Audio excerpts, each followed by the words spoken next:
अयान करेगा बिजनेस। अयान जब गेट खोलने के लिए आगे बढ़ा तो उसने देखा कि एक लड़की व्हाइट लिली का बड़ा सा फ्लावर बुके लेकर अद्विक के वार्ड में आई है। बुके इतना बड़ा था कि जिस वजह से अयान को उस लड़की का चेहरा भी नहीं दिख रहा था। अद्विक भी असमंजस में उस लड़की को देखना चाहता था। तभी वो लड़की जल्दी से अद्विक के बैग के पास आई और बुके को अद्विक को देकर एक प्यारी सी मुस्कान के साथ कहा, अद्विक अब तुम कैसे हो? पर जैसे ही अयान ने उस लड़की की शक्ल देखी तो वो हैरान रह गया। वो तुरंत उस लड़की के पास आया और हैरानी से उसके हाथ को पकड़कर न कहा, गागी तुम यहाँ क्या कर रही हो? पर गागी ने बिल्कुल बेपरवाह अंदाज में अपने बालों की एक लट को पीछे कर अद्विक की तरफ ही देखकर कहा, वो अयान भाई मुझे पता चला कि आपका रूममेट हॉस्पिटल में एडमिट है। तो मैं तुरंत अद्विक को देखने चली आई। और गागी ने अद्विक को देखकर एक शर्मिली सी मुस्कान दी। वही अद्विक तो अभी भी असमंजस में अभी भी गागी को देख रहा था।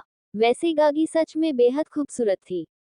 सफेद बेदाग चेहरा, 5 foot 4 inch height, 0 fig and attractive body और उसके पहनावे से ही समझ आ रहा था कि वो एक अमीर खानदान की बेटी है। गागी ने जब अद्विक की नजरों को खुद पर महसूस किया तो उसकी धड़कन एक बार फिर जोर जोर से धड़कने लगी। गागी के गालों पर हल्की हल्की शर्म की लाली छाने लगी। उसने तुरंत अयान को अपने बगल में खड़ा कर अद्विक को अपना इंट्रोडक्शन देते हुए कहा, अद्विक मैं गागी सिंघानिया हूँ, अयान भाई की कजिन। अद्विक ने गागी को एक नजर देखा और फिर अयान को और मन ही मन सोचने लगी। दोनों के तेवर से कहीं से भी नहीं लगता कि ये एक ही खानदान के बच्चे हैं। फिर अद्विक ने एक मुस्कान अपने चेहरे पर लाकर कहा, तुमसे मिलकर अच्छा लगा गागी, पर तुम्हें ऐसे हॉस्पिटल तक आने की कोई जरूरत नहीं थी।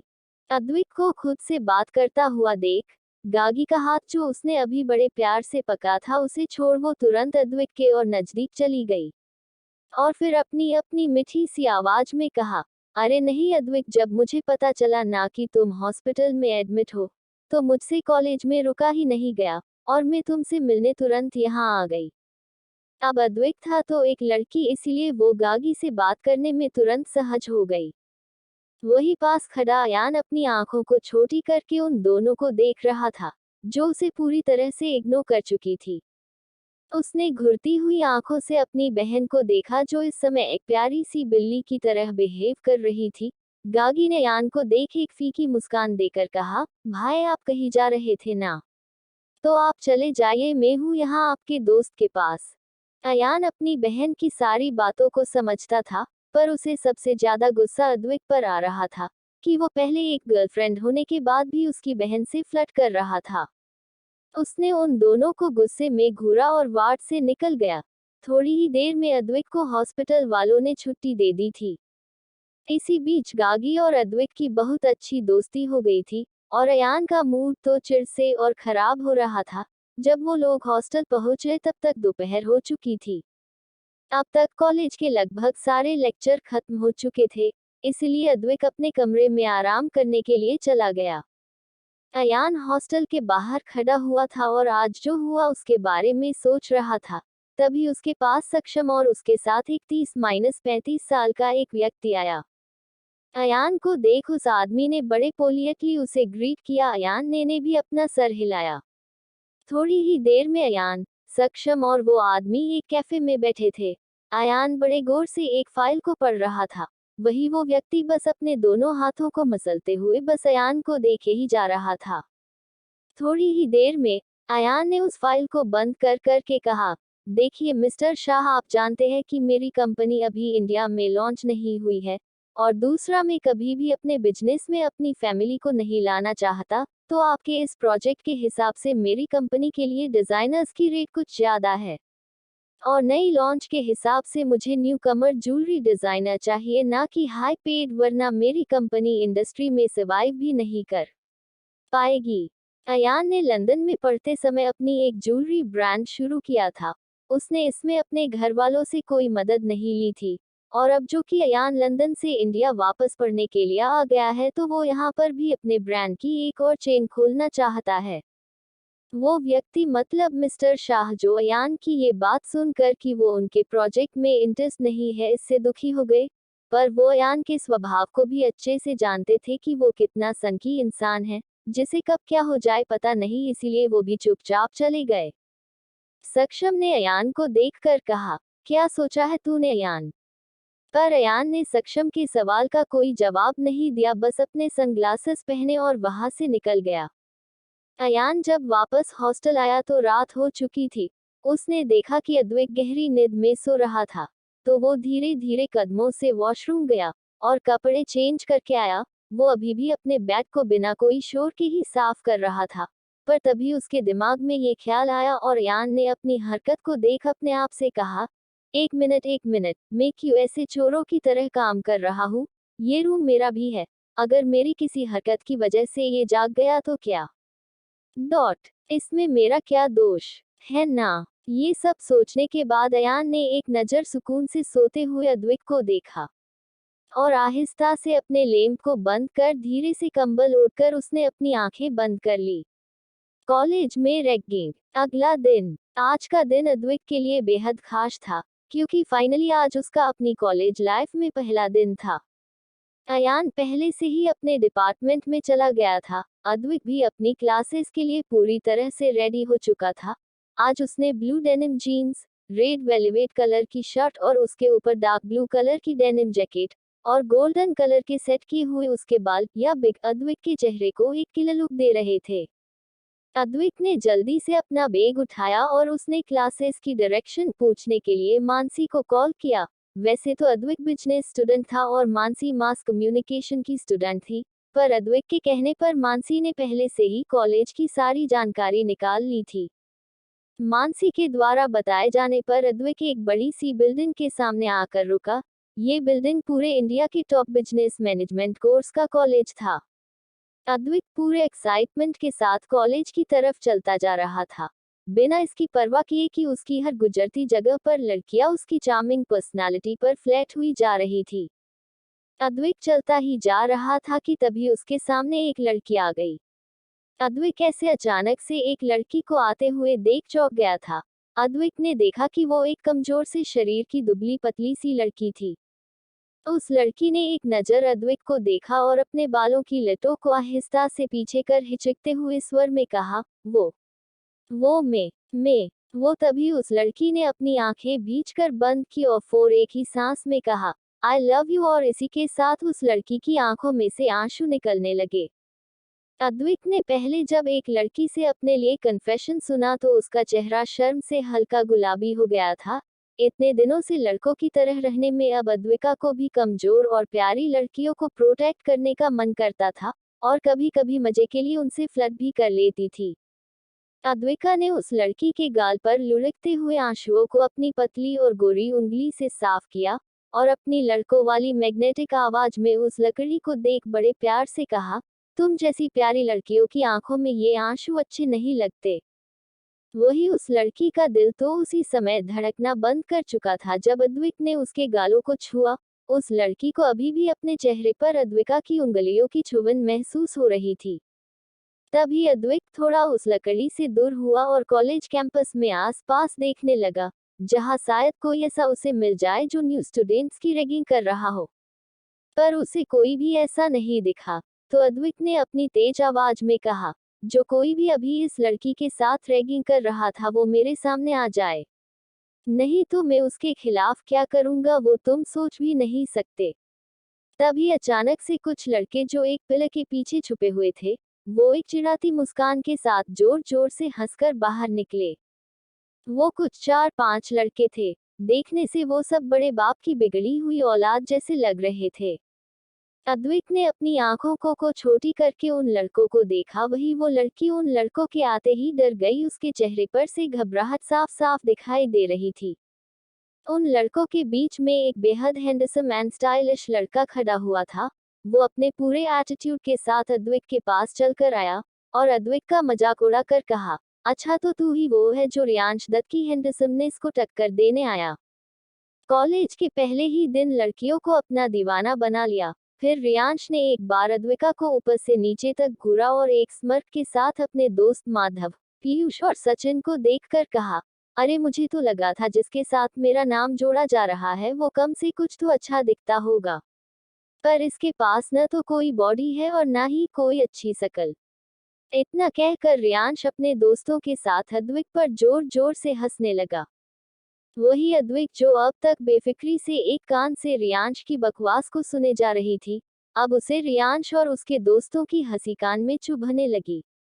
अद्विक ने एक नजर रियांश को देखा और अपने बेफिक्र मगर ठंडी आवाज में रियांश को देखकर पूछा, क्या तुमने इस प्यारी लड़की की रैगिंग की है? बस हाँ या ना में बताओ। रियांश को अद्विक का ऐसा बेफिक्री भरा अंदाज उसके ईगो पर चोट कर रहा था। उसने थोड़े गुस्से भरी आवाज में उस लड़की का एक हाथ पकड़ अपनी तरफ खींचकर कहा, हाँ मैं कर रहा था रैगिंग, क्योंकि मैं तुम लोगों का सीनियर हूँ, तो ये सब तो आम बात है। फिर अद्विक को देख अपने पूरे घमंड में कहा, और तुम में कोई मैनर्स नहीं है जो अपने सीनियर से ऐसे बात कर रहे हो? Call me sir and greet me. Advik Riyansh की बातों को सुन तो रहा था, पर उसकी नजर रियांश के हाथों पर थी जिससे उसने उस लड़की के गोरे हाथों को बहुत जोर से पकड़ कर रखा था। जब उसने देखा कि अब उस लड़की के हाथ लाल पड़ गए हैं तो अद्विक ने अब अपनी ठंडी आवाज में कहा, रियांश छोड़ लड़की को। पर रियांश ने भी जब अद्विक के मुंह से खुद का नाम सुना तो उसने भी गुस्से में उस लड़की का हाथ और कसकर पकड़ लिया। एक मुस्कान के साथ रियांश ने अद्विक को देखकर कहा, बड़ा हीरो बनने का शौक है ना तुझे? कॉलेज में मेरी लाइमलाइट लेना चाहता है ना तो अब इस छोटे से शरीर से मुझसे लड़कर इस लड़की को छुड़ा। उस लड़की ने दर्द भरी आवाज में अद्विक को देखकर कहा, तुम मेरे लिए इससे मत लड़ो, मुझे दर्द नहीं हो रहा। इतना कहते हुए उस लड़की ने अपनी नजरें झुका ली। वही अब पूरे कॉलेज के बच्चे इस वक्त उन सबको देख रहे थे। कुछ लकड़ियां जो पहली ही नजर में अद्विक पर दिल हार बैठी थी, वो भी देखना चाहती थी कि कैसे अद्विक उस लड़की को रियांश से बचाता है। सब लोग देख ही रहे थे कि अचानक एक जोर से पंच मारने की आवाज आई। जब उस लड़की ने अपनी झुकी हुई नजरों को देखा तो उसकी आंखें हैरानी से फैल गई। सामने नाजायज औलाद। जब उस लड़की ने सामने देखा तो अद्विक ने अपने एक हाथ से रियांश की कलाई को बहुत जोर से पकड़ लिया था। वही रियांश के हाथ में बहुत जोर से दर्द हो रहा था, क्योंकि अद्विक की पकड़ इतनी कड़ी हुई थी। एक पल के लिए तो रियांश को लगा कि उसका हाथ सुन्न ही पड़ गया है। रियांश को अपने हाथ में इतना दर्द हो रहा था कि उसने भी तुरंत अपने सामने खड़े अद्विक को देखा, जो बिल्कुल दुबला पतला तो दिख रहा था पर उसकी फाइटिंग टेक्निक्स काफी ज्यादा अच्छी थी। रियांश ने अपनी दर्द भरी आवाज में कहा, छोड़ो मुझे, तुम क्या मेरे हाथ को ही तोड़कर दम लोगे? पर अद्विक ने तुरंत बस एक ही जवाब दिया, पहले उस लड़की का हाथ छोड़। अद्विक के इतना ही कहने की देरी थी कि रियांश ने तुरंत उस लड़की का हाथ छोड़ दिया। उस लड़की का हाथ जैसे ही छूटा तो उसकी दोस्त उसकी तरफ भागती हुई आई और उसे अपनी तरफ खींचकर कहने लगी, सृष्टि क्या तुम ठीक हो? वो लकड़ी जिसका नाम सृष्टि था, वो लगातार बस अद्विक को ही देखे जा रही थी। उसने अपनी फ्रेंड की तरफ देखकर कहा, मैं ठीक हूँ, और फिर अपनी नजर अद्विक की तरफ कर ली। वही अद्विक ने अब रियांश का हाथ छोड़कर अपने पूरे तेवर भरे अंदाज में कहा, सूर्यांश दत्त, शायद अब तुम अद्विक कपूर की पावर को जज नहीं करोगे और ना ही आइंदा मेरे काम में दखल दोगे, क्यों है ना? अद्विक से अपना हाथ छूट जाने के बाद उसके तीनों दोस्तों ने रियांश को अपने पास खींच लिया, पर रियांश की नजरें तो कॉलेज कैंपस में खड़े स्टूडेंट्स पर थी, जिन्हें देख उसे लग रहा था जैसे वो उसका मजाक उड़ा रहे हो। फिर रियांश ने अपने सामने खड़े अद्विक को देखा, जो आज उसकी इस हालत का जिम्मेदार था। उसे इस समय अगर सच में किसी से बेहद नफरत हो रही थी तो वो अद्विक कपूर था। रियांश ने अपने गुस्से और नफरत भरी आवाज में अद्विक की तरफ देखकर कहा, तुम बहुत हीरो बन रहे हो ना? बन लो, पर तुम भूल रहे हो कि तुम्हारे सामने रियांश दत्त है, दिल्ली शहर की पावरफुल फैमिली में से एक का अगला वारिस। तो तुम्हारी मेरे सामने कोई औकात नहीं है, क्योंकि मुझे पता है पूरे इंडिया में कोई भी कपूर फैमिली इतनी पावरफुल नहीं है सिवाय मुंबई की गौतम कपूर फैमिली की। पर उनकी वारिस भी कोई लड़की है। अपनी इन बातों से अब रियांश ने जो थोड़ी देर पहले कॉन्फिडेंस खोया था, अब वो वापस आ गया था। उसने फिर एक बार और अद्विक का मजाक उड़ाते हुए कहा, तुम अपनी औकात और अपनी हैसियत से दुश्मनी मौला करो। फिर उसने एक नजर सृष्टि को देखा और एक तंज भरी मुस्कान देकर कहा, और तुम इन खूबसूरत लड़कियों के लिए जो दुश्मनी मुझ जैसे पावरफुल इंसान से ली है ना, वो एक दिन तुम्हें किसी और पैसे वाले इंसान के लिए छोड़ देंगी। पैसा ही सब कुछ है। और इतना कहकर उसने अद्वैत को घूरा जो इस समय किसी सोच में गुम था, और वो वहां से चला गया। अद्वैत जब से कपूर हाउस को छोड़कर आई थी, तब से अब तक औकात, हैसियत और पैसा इस बात के पीछे आज उसे दूसरी बार नीची नजरों से देखा जा रहा था। वैसे तो गौतम कपूर ने सीक्रेट अकाउंट से अद्विका को इतने पैसे दिए हुए थे कि वो चाहे तो 5 साल तक उन रुपयों से लग्जूरियस लाइफ एंजॉय कर सकती थी। पर अब पहले अयान की मॉल वाली बात और आज रियाज की बात से अद्विका ये सब सोचने पर मजबूर हो गई थी कि उसके पापा के बिना उसकी कोई पहचान नहीं है और ना ही कोई इज्जत है। अद्विका बहुत गुमसी हुई ये सब सोच ही रही थी, तभी जो उसे थोड़ी देर पहले लड़कियों की ये खुसफुसाहट की आवाज आ रही थी कि ये कितना हैंडसम और चार्मिंग है, तो अब कुछ लड़कियां अद्वैत को देख कह रही थी, वैसे तो रियांश ने सही कहा, ये दिखने में तो ऐसा लगता है जैसे कोई बहुत अमीर फैमिली से बिलोंग करता हो, पर कपूर तो हमने कहीं नहीं सुना। तभी कुछ लोग कह रहे थे, कहीं ये किसी अमीर बिजनेसमैन की नाजायज औलाद हो। कुछ लड़कियां इस बात पर सहमति जता रही थी तो कोई कह रही थी, अगर नाजायज है तो क्या हुआ, अगर मेरे गर्लफ्रेंड बनने के बाद ये मुझ पर पैसे उड़ाता है तो मैं तो इसे अभी भी अपना बॉयफ्रेंड बना लूं। ऐसे ही अब पूरे कैंपस में रियांश के द्वारा लगाई गई चिंगारी से आग लग गई थी। अद्विका जो हमेशा सबकी नजरों में अपने लिए इज्जत देखकर ही बड़ी हुई थी, अब उसे लोगों की ऐसी अजीब नजर सहन नहीं हो पा रही थी। वो अभी 1 महीने में खुद को इतना स्ट्रांग नहीं बना पाई थी कि वो लोगों की ऐसी बातों को इग्नोर कर सके। अद्विक इस समय वॉशरूम जाकर खुद को थोड़ा संभालना चाहता था, पर वो इस हालत में वॉशरूम भी उसे नहीं कर सकता था। फिर कुछ सोचकर वो सभी लोगों की बातों को इग्नोर कर तुरंत वहां से अपनी क्लास की ओर चली गया। वही अद्वैत के चले जाने के बाद 3 परछाई जो कॉलेज कैंपस की एक और खड़े होकर जब से पूरा तमाशा देख रही थी, वो अद्वैत के जाने के बाद बाहर आई। सक्षम ने अयान जो बस जाते हुए अद्वैत को घूर रहा था, उसे देखकर कहा, अयान तुझे नहीं लगता एक रूम पार्टनर होने के नाते तुझे अद्वैत के खिलाफ इन बेतुक भरी बातों से उसे बचाना चाहिए। हर्ष ने भी सक्षम कार हाँ में हाँ मिलाते हुए कहा, हाँ अयान सक्षम सही कह रहा है, हम चाहे तो अभी सारे बच्चों का मुंह बंद करा सकते हैं, और फिर वो तुम्हारे साथ 2 साल तक रहने वाला है। हम उसके उतरे हुए चेहरे को हर बार नहीं देख सकते ना। अयान जिसने अपने दोनों दोस्तों की बातों को सुना, उसने उस ग्राउंड की तरफ देखकर कहा, अब इसमें मैं क्या करूं जब उस मिस्टर गांधी को सबकी मदद करने का ही इतना शौक चढ़ा है। मॉल में भी वो हमारे प्लान में फंसा था क्योंकि वो बेमतलब में उस लड़की की मदद करने के लिए पहुंच गया, और आज ये लड़की जो उसके बारे में सभी लोगों से इतना सब कुछ बोले जाने पर भी उसी अद्वैत के लिए कुछ नहीं बोल रही, जिसने उसकी रियांश से लड़ाई की। ऐसा कहकर वो हंसने लगा। अब ये तो उसके दोस्त भी नहीं समझ पाए कि अयान की ये हंसी अद्वैत की बेवकूफ़ी के लिए थी या फिर उन सभी लड़कियों के लिए जो एहसान फरामोश और मतलबी होती है। वो सब ये सोच ही रहे थे कि तभी जो अयान ने किया उससे वो हैरानी में सक्षम और हर्ष एक दूसरे को देखने लगे। अद्वैत का स्मार्ट जवाब। अयान ने एक नज़र ग्राउंड में देखा जहां सभी लोग कुछ ना कुछ अद्वैत के बारे में बोल रहे थे। अयान तुरंत अपने चेहरे पर गॉगल्स लगाकर लोगों के बीच में गया।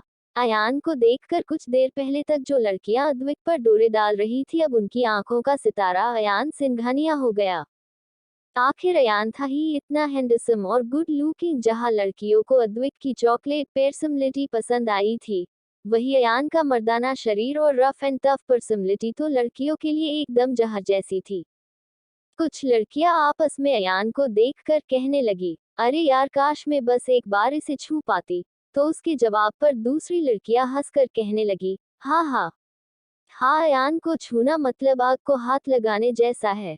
क्या तुम्हें पता नहीं कि अयान को अपने पास लड़कियों की मौजूदगी बिल्कुल बर्दाश्त नहीं, और ऊपर से वो तो इतना खतरनाक है कि उसे तो लड़कियों पर भी रहम नहीं। तो कुछ लड़कियां कहने लगी, अयान सिंघानिया तो वो नायाब हीरा है जिसे हम सिर्फ देख सकते हैं, पर ना तो हम उसे छू सकते हैं और ना ही उसके बारे में सोच सकते हैं। वहाँ ये सब कुसूर पुसूर हो रही थी कि तभी अयान की एक जोरदार आवाज पूरे ग्राउंड में गूंजी। कौन कौन था जिसने मेरे रूममेट को अभी नाजायज कहा था? हिम्मत है तो मेरे सामने आओ। अयान की बात सुनकर जिस ग्राउंड में अभी हल्ला मचा हुआ था, वहां अब एकदम शांति पसर गई। साफ था किसी की भी हिम्मत नहीं थी ये कबूल करने की कौन कौन अद्वैत के बारे में गलत बोल रहा था। सभी लोगों की चुप्पी को देख अयान ने चारों तरफ के लोगों को घूरा, फिर अपनी गहरी नजरों से हर एक को देखकर कहा, आज के बाद अगर मैंने सुना कि तुम में से किसी ने मेरे रूममेट को परेशान करके मेरे खिलाफ जाने की कोशिश की है तो वो। इतना उसने कहा ही था कि तभी पीछे से हर्ष और सक्षम ने कहा, वो सभी अयान सिंघानिया के रेड मार्क में होंगे। सारे स्टूडेंट्स के साथ साथ पूरे दिल्ली के लोग जानते थे कि अयान के रेड मार्क में आने का मतलब था अपनी जिंदगी से सुख चैन का दूर हो जाना। वहां खड़ा हर एक इंसान समझ गया था कि अद्वैत को अयान प्रोटेक्ट कर रहा है, और वो अयान का रूम पार्टनर भी है। तो अब किसी की भी हिम्मत नहीं थी कि अयान के खिलाफ जाकर अद्वैत के बारे में अफवाह फैलाए। अयान ने जब देखा कि सारे लोग उसकी बात को समझ गए हैं तो उसके चेहरे पर एक सैटिस्फाइड लुक आ गया और वो उन सभी को अपनी पेनी नजरों से घूरकर अपनी क्लास में चला गया। इधर अयान ने जो सब अद्वैत के लिए किया था उस बात से अनजान अद्वैत के कॉलेज के पहले दिन की सारी एक्साइटमेंट खत्म हो चुकी थी। वो उदास मन से जब क्लास में पहुंचा तो उसके उदास चेहरे पर फिर से एक प्यारी सी मुस्कान छा गई। क्लास में गागी हंसते हुए गेट पर अद्वैत का इंतजार कर रही थी। अद्वैत को क्लास में देखकर गागी के चेहरे पर एक लंबी सी मुस्कान आ गई थी। गागी ने खुशी से चहकते हुए अद्वैत का हाथ पकड़ा और उसे क्लास में लेकर आ गई। वही जब क्लास में बैठी लड़कियों ने गागी के साथ किसी हैंडसम से लड़के को देखा तो वो उससे जलने लगी। और यही हाल लड़कों का था। आखिर गागी थी ही इतनी खूबसूरत थी तो इस वजह से कुछ लड़के अद्वैत को भी गुस्से भरी नजरों से देख रहे थे। पर वो सभी लोग कुछ ज्यादा कह पाते तभी उनकी क्लास में प्रोफेसर आ गए। प्रोफेसर के आने की वजह से अभी सभी ने अपने मन में अद्वैत को लेकर सारी क्यूरियोसिटी को अभी अपने मन में दबा लिया। तभी उनके प्रोफेसर ने अद्वैत को खड़ा कर उसे पोडियम में बुलाया और क्लास के बच्चों को बताया कि वो एक नया स्टूडेंट है।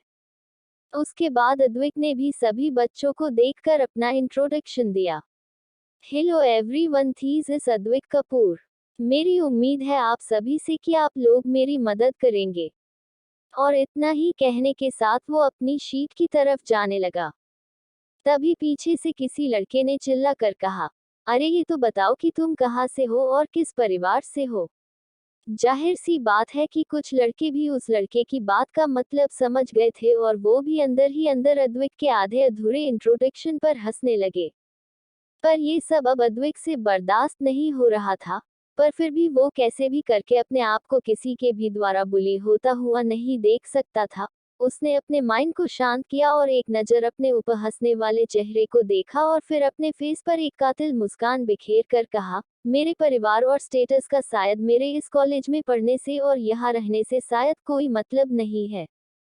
Dot dot. और दूसरी बात, हम लोगों को इस बात के बजाय कौन कहाँ से आया है, क्या हम लोगों को ये नहीं देखना चाहिए कि कौन इस कॉलेज से कहाँ तक जाएगा। इतना कहकर उसने अपनी एक आईब्राव रेस कर दी। फिर अद्वैत ने उस लड़के को देखा जिसने सबसे पहले कमेंट किया था।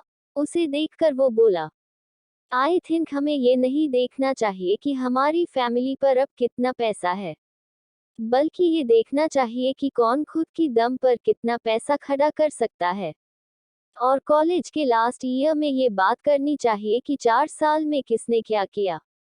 अद्वैत के इतना कहने पर गागी तो खुशी में अपने आप को कंट्रोल ही नहीं कर पाई थी और वो जोर जोर से तालियां बजाने लगी। गागी के साथ बाकी लड़कियां भी ताली बजाने लगी। ये देख अद्वैत अपनी शीट पर जाकर बैठ गई। जाहिर सी बात थी प्रोफेसर भी अद्वैत के जवाब से बेहद खुश थे। अद्वैत ने बहुत ही स्मार्ट तरीके से अपने अगेंस्ट जाने वालों की बोलती को बंद किया था। वही क्लास के सभी लोग इस बात से बेखबर थे कि बाहर 3 लोग खड़े अद्वैत के जवाब को सुन हंस रहे थे। बाहर सक्षम ने अयान के कंधे पर हाथ रख कर कहा, बेटा लड़के में दम तो है। वही अयान ने एक नजर अद्वैत को देख अपने कदम बस चुपचाप अपनी क्लास की ओर बढ़ा लिए और वो मन में ही सोने लगा। अगर मैं जो सोच रहा हूँ कहीं सच में अद्विक। इतना सोचकर ही अयान के चेहरे के हाव भाव बहुत अजीब से हो गए थे। अद्विक को अपने राज का डर।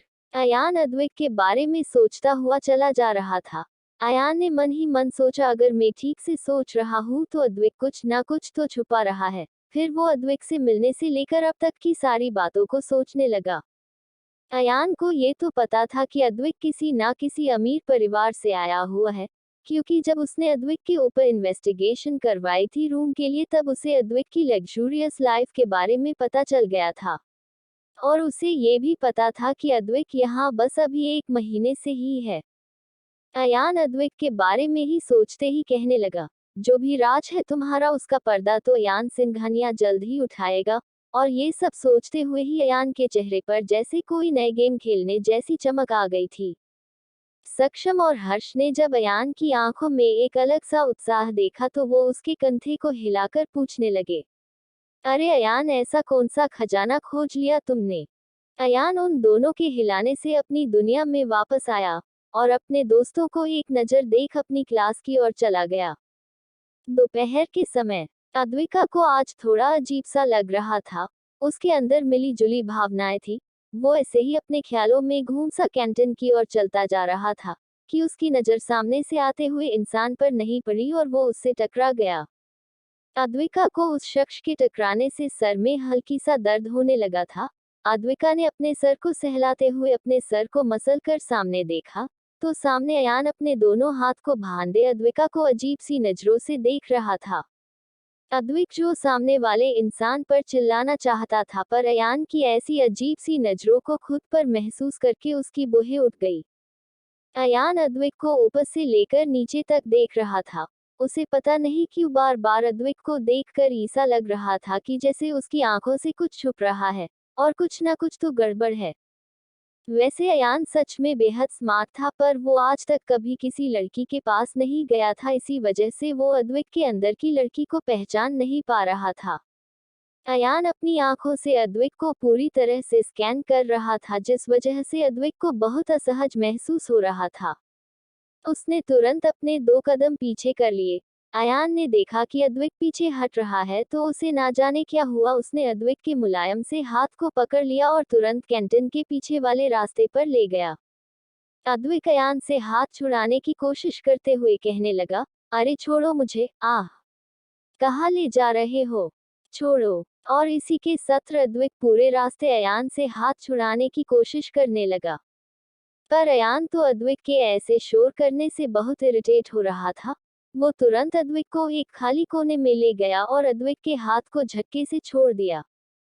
अयान के ऐसे झटके से छोड़े जाने से अद्विक के पैर अपने आप 2 कदम पीछे हो गए। अद्विक को अयान के ऐसे बिहेवियर पर सच में गुस्सा आ रहा था। वो उसकी तरफ 1 कदम बढ़ाते हुए कहने लगा, तुम घमंडी इंसान, तुम क्या करते हो, तुम्हें कुछ पता भी है? पर अयान ने अद्विक की सारी बातों को इग्नोर कर कहा, तुम पहले ये लड़कियों की तरह चिड़चिड़ापन दिखाना बंद करो। क्या तुम पूरे रास्ते लड़कियों की तरह चिल्ला और रो रहे थे? अयान अपनी इरिटेशन में बोलता ही जा रहा था। अयान ने आगे अद्विक को घूरते हुए कहा, कभी कभी तो मुझे ऐसा लगता है तुम में एक लड़की की आत्मा है।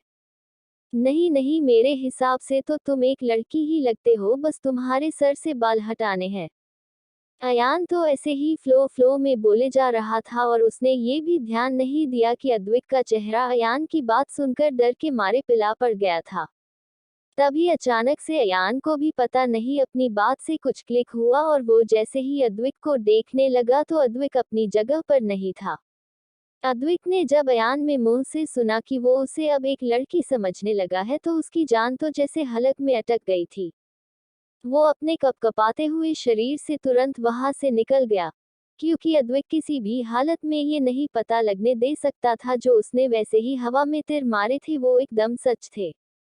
अद्विक तो तुरंत अपनी बदहवास सी हालत में अपने रूम में चला गया। आज तो अद्विक ने सोच लिया था कि वो किसी भी हालत में अपना चेहरा अयान के सामने नहीं आने देगा। अद्विक ने तुरंत अपने बैग को सही किया और नाइट वियर पहनकर सो गई। पर शायद आज अद्विक की खुशनसीबी थी कि आज उसे अपने काम के सिलसिले से बाहर ही रहना पड़ा था। अयान रात के 10 बजे वापस हॉस्टल आया और जब उसने अपने कमरे को एक नज़र देखा तो उसने अद्विक के बैग की तरफ देखा जहां अद्विक सर से लेकर पैर तक चादर ताने सो रहा था। अयान ने अद्विक को ऐसे देखा तो उसके चेहरे पर बहुत ही कॉम्प्लिकेटेड फीलिंग आ गई थी। अगली सुबह अयान ग्राउंड में एक्सरसाइज करने के लिए गया था और वही अद्विक जल्दी से अयान के आने से पहले तैयार होकर अपनी क्लास की ओर चला गया। वो आज तो फिलहाल किसी भी हालत में अयान से नहीं मिलना चाहता था। अद्विक भी अपने मूड को ठीक करते हुए कॉलेज में चला गया। जब अद्विक ने अपने कॉलेज कैंपस में पहुंचा तो वहां बहुत सारे भीड़ लगाकर खड़े हुए थे।